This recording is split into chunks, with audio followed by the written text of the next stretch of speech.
היי, אני אפרת לבני הדס, אני כבר מעל 20 שנה סמנכ"לית משאבי אנוש בחברות הייטק, חברות ביוטכנולוגיה.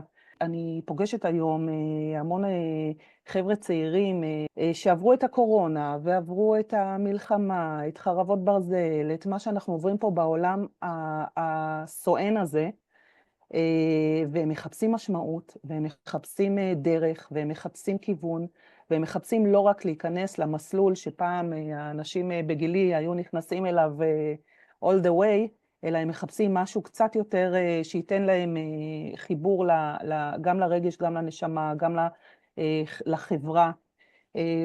וכן מצאתי את זה בקפיטליזם קשוב. קפיטליזם קשוב מדבר על זה שהוא מדבר על העולם העסקי, הוא מדבר על יזמות, הוא מדבר על חדשנות, הוא מדבר את כל השפה הזאת יש, אבל הוא נותן ערך מוסף. יש לנו גם ערכים, גם משמעות, גם מנהיגות. מנהיגות זה דבר כל כך חשוב. מה המשמעות, מה הייעוד שלנו? האם אנחנו כאן רק בשביל לעשות כסף? אולי יש לנו איזשהו ייעוד נעלה, אולי יש לנו דרך לעשות את הדברים, לא בכל צורה.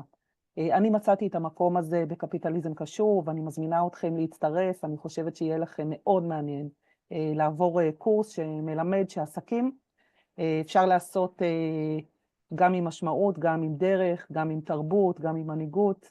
בואו.